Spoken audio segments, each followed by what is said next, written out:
Orofo mama kwaba ka hu say latest and hot news era me dey bro anuti say we subscribe ya bomode ya say over subscribe to channel na wala like video no give us a thumbs up na fe share na wo fufuro so enye bi hwe na wo hu ensemo ekoso ewo Ghana memu ha afi yembura ye ensemo a abetopo no so Kwesi Junior, managing editor of the Inside newspaper, or the Zimbia Tuja, award to be money NPP4. Now, Kwesi President, or say, within 12 months, or say just 12 months, 1 year, you heard the performance of John Dramani Mahama.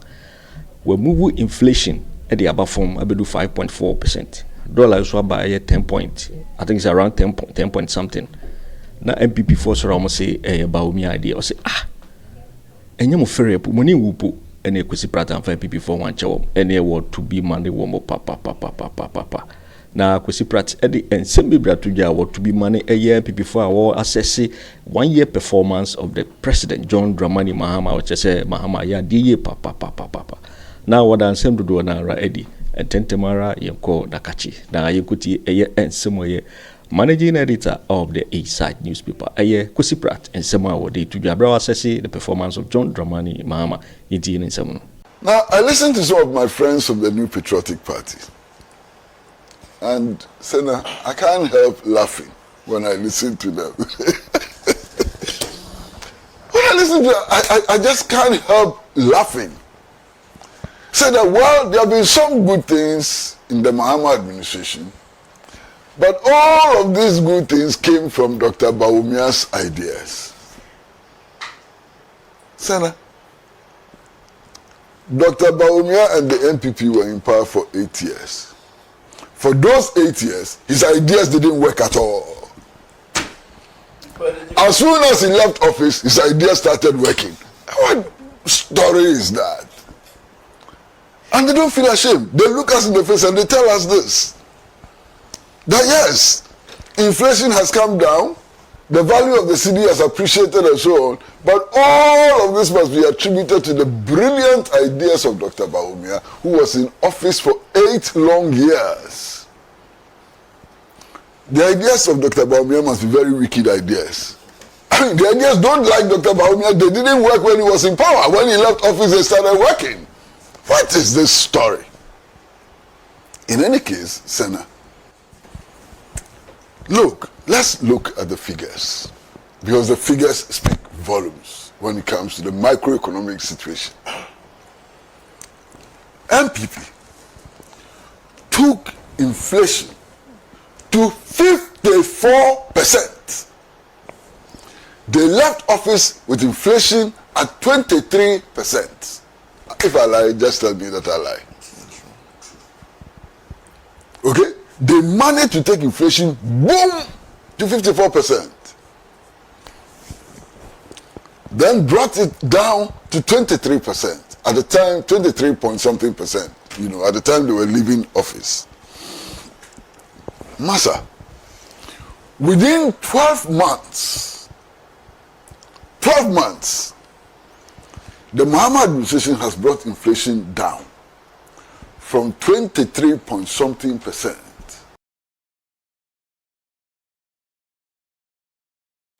to 5.4%. Is there a dispute about this? There's no dispute. Okay? No dispute about the way in which national events, national moments and so on are commemorated. It is clearly against the provisions of the Constitution and does not allow for inclusion.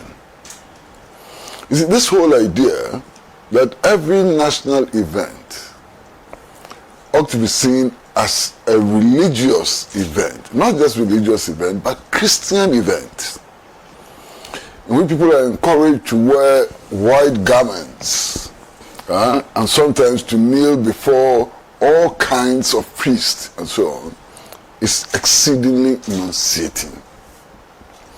You see, because these kinds of celebrations exclude sections of society from participating in national celebrations.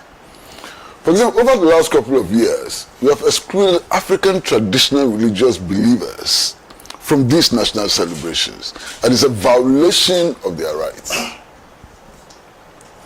We have, to a very large extent, also excluded atheists. And one may argue that atheists may be a very small number and so on. But when it comes to the question of freedom of religion, it is not about numbers. It's about the essence, about belief and so on. It's about conscience and all, you know. So I'm getting increasingly worried that gradually there appears to be a deliberate effort to Christianize everything Ghanaian, especially things that ought to involve all of us. And I think that we need to pay attention to this. I've seen the statistics. The statistics which conclude that Ghana is a Christian country because Christians outnumber other religious believers and so on. But if you subject that statistics to any serious analysis, you will find that it is not true. Now, why do I say this? You see, if you go to people's homes and you ask them, what is your religion? And they tell you that I'm a Muslim, or I'm a Christian, or whatever, Baha'i, or whatever, you need to ask further questions in order to establish true religious identity. Listen, you and I know that all of the many people who profess to be Christians and so on, when it comes to things like marriage, child naming and so on, they practice African traditional religion. So if you take all of that into account, practitioners of African traditional religion may outnumber other religions and so on. But for me, that is not even the point. These events ought to be secular, in order that everybody who is Ghanaian can participate in it. You understand? And that comes from the Constitution, which describes Ghana as a secular state. That's my first point. Now, all the assessments I've seen about the performance of the Mahama administration in the first year have been positive, accepting hardcore NPP advocates. Now, you've seen the surveys, and in fact, Global Info Analytics, which actually doesn't give Mahama the highest score, places the Mahama administration at 67%. That's close to 70%. That's a very, very high score. In fact, last week, on this very platform, one of the Greater Accra communication gurus of the New Patriotic Party, Sabo, was on this platform. And in his submission, he said that, look, he knows that the vast majority of Ghanaians disagree with his analysis that the Mahama administration has not done well. He said it. He said he knows that most Ghanaians think that Mahama has done well, but in his opinion, he thinks that Mahama has not done well. No problem. What are we to believe? What the vast majority of Ghanaians believe, or what a tiny minority believes? What is significant? You understand? We have to make that decision, for ourselves. Now, I've seen a statement attributed to Mr. Kwame Pianim. Now, what is significant is that Mr. Kwame Pianim is a founding member of the New Patriotic Party. Besides being a founding member of the New Patriotic Party, he's also a respected local and international economist. And his verdict is that the Mahama administration has done exceedingly well in the management of the national economy. You understand? I've seen other comments attributed to Mr. Ishmael Yamson, who is not a member of the NDC, and who in the Ghanaian business community is highly respected. And his position is that the Mahama administration has done exceedingly well, and so on. So this is the background we must come from. Now, given all of these ratings, what should we make of them? Now, the point I like to make simply is that one, the Mahamadu administration has not effected any significant paradigm shift when it comes to the management of the economy. There's been no seismic shift. The national economy, the paradigm that the NPP left is still the paradigm that we are working with. Indeed, the 3-year IMF program is still the one in force. Okay? But something must have changed for us to get the results that we are getting. There's no paradigm shift. We are still following the neo-colonial, neoliberal path to development. And yet, the results are different. What is it that accounts for the result, the difference in the results? And I'd like to submit clearly that what accounts for this difference in results is discipline, a very, very high level of discipline in the management of the national economy. What accounts for this change is prudence in the management of public resources and so on. Now, with discipline and prudence in the management of public resources, look at the gains we have made over the last 12 months. Now, that should suggest to us that if we add a significant paradigm shift, this economy can really become robust if we do that. Now, I listened to some of my friends from the New Patriotic Party, and Senna, I can't help laughing when I listen to them. When I listen to them, I just can't help laughing. Say that, well, there have been some good things in the Mahamadu administration, but all of these good things came from Dr. Bawumia's ideas. Senna, Dr. Bawumia and the NPP were in power for 8 years. For those 8 years, his ideas didn't work at all. As soon as he left office, his ideas started working. What story is that? And they don't feel ashamed. They look us in the face and they tell us this. That yes, inflation has come down, the value of the cedi has appreciated and so on, but all of this must be attributed to the brilliant ideas of Dr. Bawumia, who was in office for 8 long years. The ideas of Dr. Bawumia must be very wicked ideas. I mean, the ideas don't like Dr. Bawumia. They didn't work when he was in power. When he left office, they started working. What is this story? In any case, Senna, look, let's look at the figures, because the figures speak volumes when it comes to the microeconomic situation. NPP took inflation to 54%. They left office with inflation at 23%. If I lie, just tell me that I lie. Okay? They managed to take inflation, boom, to 54%.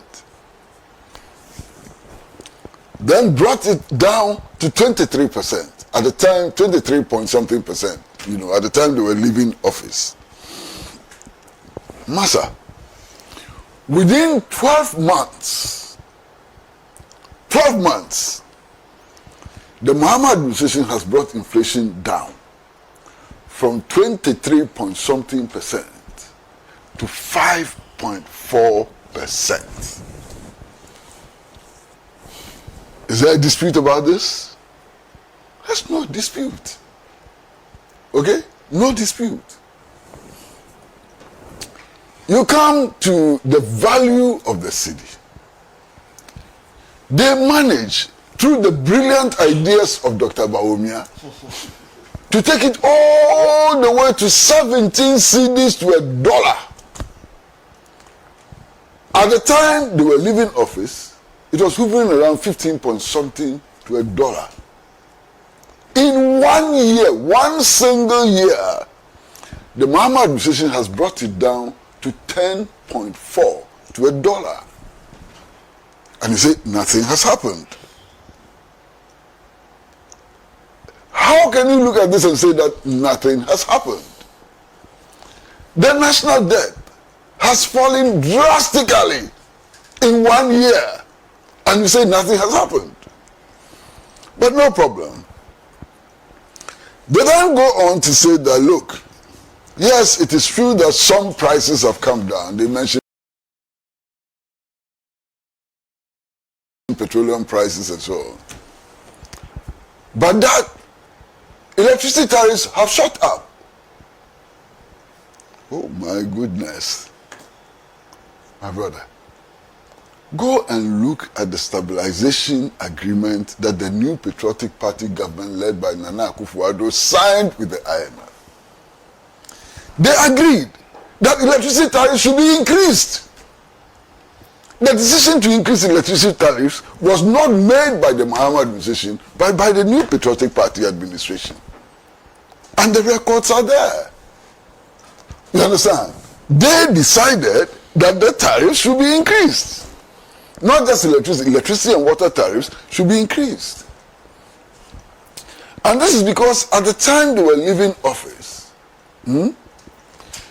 the power sector alone was indebted to the tune of over $3 billion. That was the level of indebtedness of the power sector. And in the estimation, that debt could only be retired by increasing tariffs. Okay? Now, we are being told by President Mahama that indeed this last stabilization agreement to the IMF should be the very last one, and that we shouldn't go back to it. I hope he keeps his word, because we've heard it over and over again. When Akufo Addo came to power, the promise was that we will never go back to the IMF, and so on. At the time they were going back to the IMF, it was like a hurricane was pushing them towards the IMF, and so on. So we've heard these statements over and over again, why they won't go back to the IMF and so on. We want to believe that. Now, Senna, I'm one person who has always indicated strongly that the macroeconomic indicators are not a sufficient indication of the health of an economy. And I mean it. Because I've always said that these are statistical averages. And statistical averages do not tell the full story. So, for example, when you make the point that the gross national income has increased in a particular year, what are you saying? You're saying that if you put together all the incomes and you divide it by the national population, this is what you get. Now, it is possible, statistically, to have 90% of the population have declining incomes, with only 10% getting increasing incomes, and that could lead to a substantial increase in the you know. So these are averages. So for me, it is not sufficient to depend on these macroeconomic indicators. They are indicators, all right. They tell a certain story, but they don't tell the full story. And that has always been my position. Now, there is this talk about unemployment. And the NPP's press conference said, look, the unemployment problem has not been resolved. How can the unemployment problem be resolved in 1 year when at the time you were leaving office, you signed a binding agreement with the IMF that public sector employment should be frozen? That the government should not employ anybody. You signed an agreement that the government should not employ anybody before you left office. The agreement is due to expire, I think this month or next month or so. So how can you be expecting government to be employing people when you have already committed the incoming government to a program which says the government should not employ people? Senator, I cannot understand it. Maybe you can, but I cannot. This is a commitment that you made that don't employ people. You see, there's a certain development that I'm increasingly getting worried about. We have trained a number of nurses, many nurses. Now we have come to the conclusion that our economy cannot absorb these nurses, and therefore we are exporting these nurses to other countries. What we are actually doing is that we are subsidizing other economies. Because we have spent huge amounts of money to train these nurses. We've invested in the training of the nurses and so on. And we are giving them to other countries. It means that those countries will not have to spend so much money training their nurses. It's a subsidy to those countries. And I find that exceedingly repugnant. This exportation of medical personnel is repugnant. It's repugnant because we need them here. Look, access to healthcare is very poor. The statistics are there. I don't have the statistics readily at hand, but the statistics are there. Access to healthcare is very poor. We need to improve healthcare in this country. We need to open more, clinics and hospitals. We need to open, what do they call them? Chip compounds and so on. We need to ensure that every community has a certain number of nurses and so on. We can deploy these nurses if we judiciously, harness and apply national resources. Okay, so I'm completely opposed to this senseless policy of exporting nurses. I mean, people in government today are jubilating because they are able to export nurses. It doesn't solve our health problems.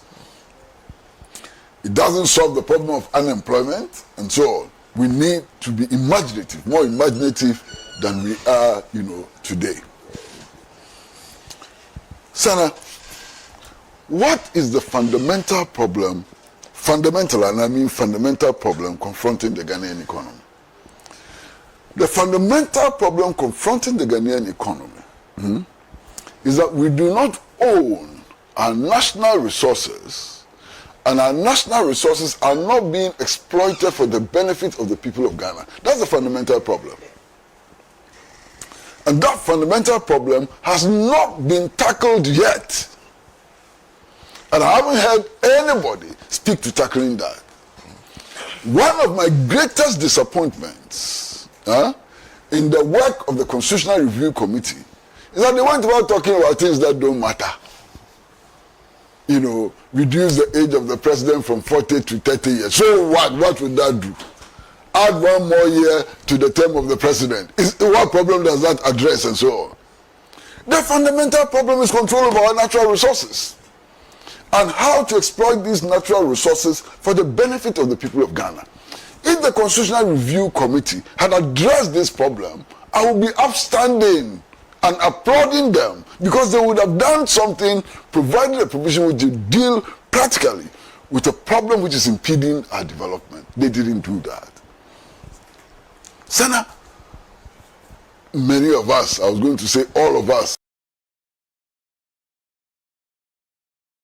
but I'm cautious. There are some people who don't agree with us, have come to the conclusion that Africa can only leap forward into a future of prosperity if we unite. African unity is a prescription for economic advancement. It's a prescription for our collective self-defense and so on. This Constitutional Review Committee made no provision about Ghana's commitment to African unity. And I recall that in the 1960 Constitution, there was a provision in that constitution which said that Ghana should be ready to sacrifice its sovereignty for the collective sovereignty of Africa. And so, it is not in this amendment. So what is this amendment that they are putting before us? You understand? Now, some have mentioned this constitutional review as one of the successes of the Mahama administration. Well, I don't know. You understand? But I'm going to raise a caution today. There are so many changes which have been prescribed by this Constitutional Review Committee. So many changes. Perhaps more than 50. You know, if you count, far more than 50 and so on. Now, if you have a referendum on a new constitution which simply says that let's go and vote yes or no, the result will be absolutely meaningless. Because the changes are many. So if you vote yes, does it mean that you subscribe to all of the recommendations which have been made? So I want to see if we have to go to a referendum which clearly spells out the different proposals, and citizens then have the right to vote yes for number 1 and no for number 2, and yes for number 3. That's the only way it will make sense. Because I've had the experience of 1992, or is it 91, when the current constitution was submitted for referendum. There were so many people who disagreed with so many provisions in the constitution, but they voted yes. Because they thought that the constitution for multi-party democracy was better than a no constitutional regime, you understand? So we accepted many things which did not make sense and which are haunting us and for which we are calling for constitutional review today. So if there's going to be a referendum, it must be properly, organized. Now, Senna, we are talking about GDP. We are talking about national debt. We are talking about the rate of inflation and so on. Yeah, maybe they're important to talk about. But I want to talk about something else. One of the most refreshing things about the Mahama administration is the quality of leadership. My brother, a couple of days ago, I was sitting in my house. I tuned on the television and I saw something I've never seen before. The president moving from his office in the Flagstaff House, going to the gate and socializing with the gate men and so on, the garden boys, going from office to office, embracing the workers, asking them what their problems are and so on. This is remarkable. Remarkable. Look, there have been presidents who have ruled this country. From their houses, they get to the gate and zoom into the car park and straight to their office. They don't know any other office in that Flagstaff House. Go and check. There's no interaction between them and the very people who work for them, even at the seat of government. This Mahama example is exemplary. He went from office to office, from duty post to duty post. There was one instance on the video where a young girl, everybody was shaking. The young girl was said, why are you afraid of me? And so on. Come and embrace the girl. This is leadership that we want to see. You understand? This is exceptional leadership. Then he has started a media tour of the media houses and so on. I think it's important. It is significant. I was talking to many people who say that access to Mahama is so easy. He's on all the platforms. He's on Facebook, he's on X, he's everywhere. Send a message to him and within minutes he's responding. Accessibility to the president has become very easy and so on. Look, the aesthetics. President, look at him, look at the aesthetics. Look, this may not put food on the table. This may not lead to a radical transformation of anything and so on. But it is pleasing to see that the presidency can come close to the people. It is pleasing to see a certain level of modesty, and so on. And I find this particularly pleasing. One of the things which has been raised for discussion this morning, and I think it was raised by my brother and friend Richard Ahiagba, is about this so-called third term bid.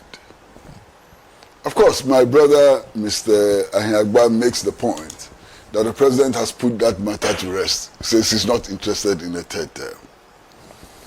He has also made the point that the party itself, the National Democratic Congress, has said that, look, it is not interested in a third term. But I still like to comment on it. And you know why I like to comment on it? Because it betrays a certain culture. A certain very nauseating culture. A culture which has been responsible for the downfall of many governments, not just in Ghana, but throughout the world. And this is the culture of blatant and stupid sycophancy. Look, President Mahama has a 4-year term. 4-year term is what he has. He has just completed the first year. Second year hasn't come. Third year hasn't come. Fourth year hasn't come. And sycophants are all over the place. He has done so well that he should go for a third term. At least that he finish the third term. You are evaluating him on the basis of just 1 term out of 4 terms. Are you crazy? Yeah. 1 year. 1 year. You are evaluating him on the basis of 1 year out of 4 years. And you've already come to the conclusion that he's done so well that he must go for a third term. Abba! What kind of sycophancy is this? I mean, it's nauseating sycophancy. Extremely nauseating sycophancy, you know. But you know, my pleasure.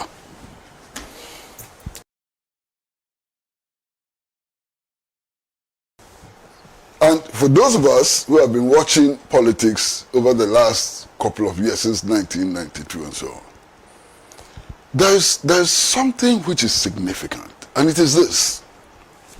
You see, presidents since 1992 have been elected on party tickets. They go into office on the basis of a party program. The moment they're elected, the parties don't matter anymore. They do as they please. They ignore the party, and so on. And it happened a lot in the Akufo Addo era, and so on. Now something is changing. Now listen and watch. The National Democratic Congress is exerting its influence and insisting that the party line must be followed. This is refreshing. So it is not just us citizens, non-party members and so on, who are insisting that you have to keep your promise. The party itself, the National Democratic Congress, is insisting that President Mahama, we went to the public with this promise and you have to keep the promise. This is the party ethos. These are the party standards, and people in government have to follow these standards. Perhaps if the New Patriotic Party had been strong and able to insist on party standards and so on, perhaps the Akufo Addo government would not have gone astray. So the way the NDC is carrying itself is so refreshing. So very refreshing. The party is insisting that its agenda must be followed. Its ethos ought to be followed. They may not always be right. But the assumption is that it is the party program who took the government to power. And that the party itself has a responsibility to insist that government follows its program. And I find this so pleasing. So in evaluating the first year of the Mahama administration, I cannot ignore this development in the role of political parties in national governance. Was it 2 weeks ago or so? I heard Fifi Kwete on this third term bid. And Sana, I was so very impressed. I was so very impressed. Blatant, open, candid, and so on about the issues.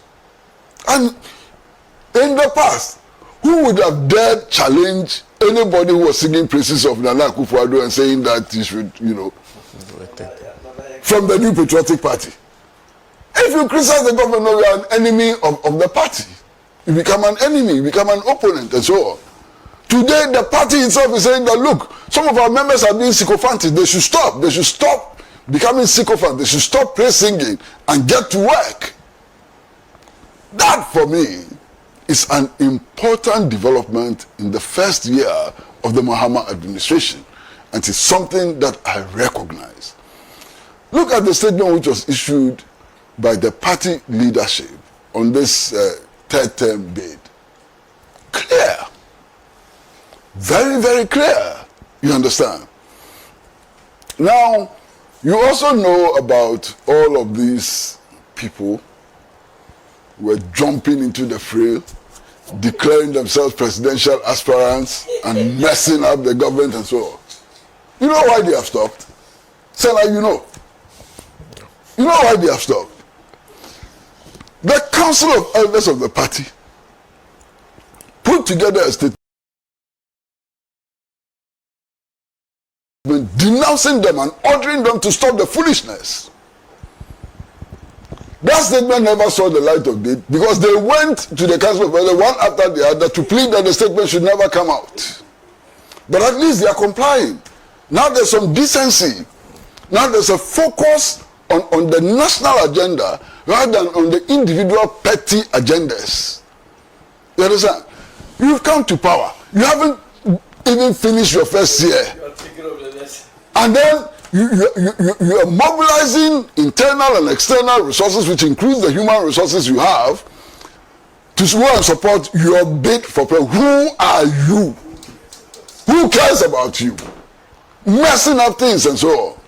Now, there's some sanity. They are falling in line. Even though, if you go on social media, a few misdirected people, for whatever reason, are continuing with this shenanigan and so on, the main campaign trust is dead. Ally? The main campaign trust is dead. You have a few individuals still doing Facebook posts and so on about all kinds of foolish things and so on. Okay. But the party structure has ended it. And that is positive. You understand? Now, what can I say? In the area of foreign policy, Massa, I felt so proud, so very, very proud, when the Ghana government decided that it would retaliate against Israeli mistreatment of Ghanaians. Look, they actually maltreated members of parliament of Ghana who were in Israel for an official assignment. They detained them and so on. And our government said, no, we would not allow that to happen. If we maltreat Ghanaians, we will retaliate. So the government of Ghana also deported a number of Israelis who landed here. My goodness, I stand up for the government of Ghana for upholding the dignity of the Ghanaian people. We have been subjected to indignities all over the world. Those of you who travel, you would notice that when you go to the so-called Kotoka International Airport and you board an aircraft and you change flight in Europe, the aircraft you board here are old, dilapidated, service is so poor. When you pick an aircraft from Europe to North America or other places, it is brand new. The service is totally different. Why? And we pay more than the European flights. The charges are far more. Why are we allowing ourselves to be discriminated against? You go to any country outside Africa, there are two lines. When you're approaching immigration, there are two lines. One for nationals and one for foreigners. It is only in Ghana that the line for foreigners moves faster than the line for Ghanaians. No, if I lie, you tell me. That is true. You know, so I am happy that this government is beginning to take action in order to protect the dignity of Ghanaians. I'm so very happy. You know, I am so impressed, again, by the stance taken by the government on the unfolding situation in Caracas. We'll come to discuss that later. But the stand taken by Ghana is a principled stand. You understand? Very principled stand. And Ghana takes these positions fully aware of the consequences and so on. But it takes these positions out of principle. I was also very impressed by the stand that Ghana took when it came to the genocide in Gaza. And I fully support that stand. I'm disappointed, however, in one thing which has not been done. Not something they've done, but something they have not done. Look, a few hours before the Akufo Addo government exited power, it decided to suspend relations with the Saudi Arab Democratic Republic. Why? A founding member of the AU. A founding member of the AU. You understand? The last colony, one of the last colonies in Africa and so on. And all of us were hoping that the Mahamadu administration will quickly reverse this situation. My brother, 1 year has passed, nothing has happened. That is disappointed. I'm disappointed. I'm disappointed in this foreign policy failure. You understand? But all in all, everybody is scoring percentages and so on. I would just say that the first year of the Mahamadu administration has been refreshing. It shows that there's a possibility of significant improvements in the national economy.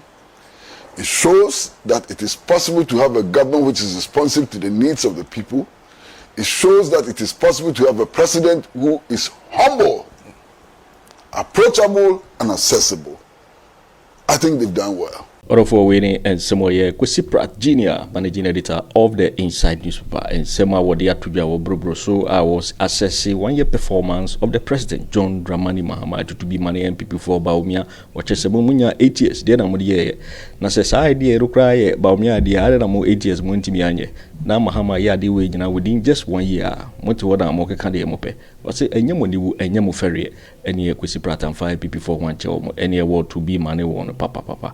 Now the ensemble do anara ena atudwa because so we now subscribe to channel idea but more than say over subscribe now I like video no give us a thumbs up na fi share na wo foforo so enya bi hwe na wo hu ensemo ekoso ewo Ghana memo hanu so betimi achere wadwen ewo sanse we nyina ho ewo comment section hono obeti minkabi in my next video. Thanks for watching. Like and share the video. You can also drop your comment.